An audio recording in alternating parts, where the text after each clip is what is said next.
Hello students, welcome to Vision Academy. Students, आज हम शुरू करने जा रहे हैं टैली का एक और इम्पोर्टेंट सेशन, जिसमें आज हम कंप्लीट टैली को शुरू करेंगे। जिसमें हम सबसे पहले स्टार्ट करेंगे जीएसटी से। पहले हम कुछ लेक्चर्स में देखेंगे उसकी जीएसटी, फिर हम उस जीएसटी का प्रैक्टिकल इम्प्लीमेंटेशन देखेंगे और सो एन एंड सो फार। इस वीडियो को हम थोड़ा सा लंबा ना रख के दो चार पार्ट्स में रखेंगे, ताकि आपके लिए जो अंडरस्टैंडिंग है वो थोड़ी सी और इजी हो जाए। तो स्टूडेंट, सबसे पहले आज हम शुरू करेंगे जीएसटी की थ्योरी। जीएसटी की थ्योरी में सबसे पहला हमारा पार्ट रहेगा उसको जानना कि कैसे उसका ओरिजिन हुआ, वो आया कहां से, क्यों इंप्लीमेंट किया गया इंडिया में जीएसटी, क्या रिक्वायरमेंट थी। इन सभी चीजों के बारे में पहले डिटेल में समझेंगे, उसके बाद हम आएंगे इसके प्रैक्टिकल एस्पेक्ट पे। तो सबसे पहले जो जीएसटी शुरू हुआ था, जीएसटी एक इंडियन कॉन्सेप्ट नहीं है। जीएसटी इंडिया से पहले काफी सारी कंट्रीज में पहले से लागू हो चुका था, जैसे कि इंग्लैंड, कनाडा, इन सभी कंट्रीज ने पहले से ही जीएसटी को लागू कर लिया था। इंडिया में सबसे पहले जब जीएसटी शुरू हुआ, तो जीएसटी की शुरुआत होती है सन 2000 में।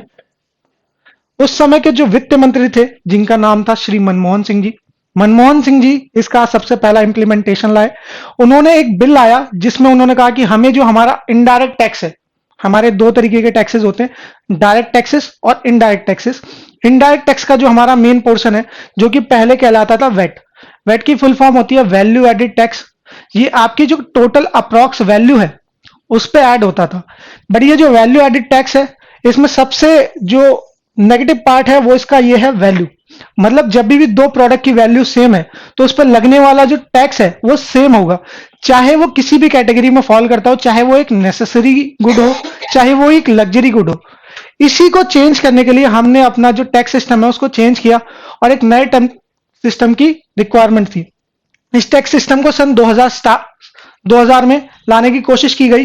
बट जैसा कि आपको पता है कि सन 2000 से लेके सन 2014 तक का जो ईयर है, उसको हम बोलते हैं क्षेत्रीय पार्टियों का उद्घाटन। दैट मीन्स कि उस समय जो हमारी रीजनल पार्टीज थी वो बहुत ही हायर लेवल पे थी, और इसकी वजह से जो हमारी प्योर मेजोरिटी थी वो सेंट्रल पे नहीं थी, और प्योर मेजोरिटी ना होने के कारण जीएसटी का भी लागू नहीं हो पाया।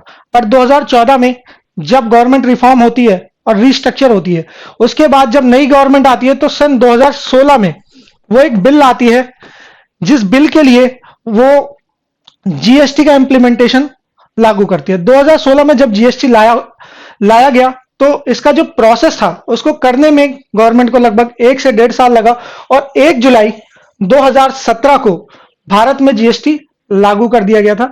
1 जुलाई 2017 को जब लागू किया गया, तो एक ही स्टेट था जो कि एक्सेप्शन था, जहां पे जीएसटी लागू नहीं हो पाया था।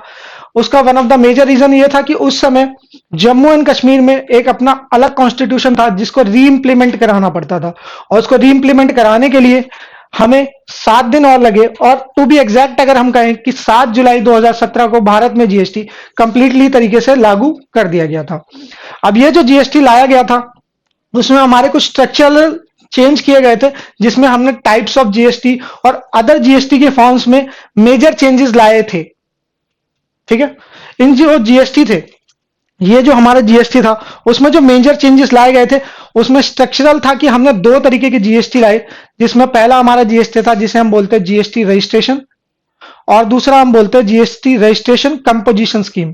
इन दोनों स्कीम्स के बारे में हम अपने नेक्स्ट पार्ट में समझेंगे कि कैसे हमें जीएसटी का रजिस्ट्रेशन करना होता है, और क्या उस रजिस्ट्रेशन की अलग अलग स्कीम्स होती है जिसमें कैटेगरी को हमें डिवाइड किया गया है।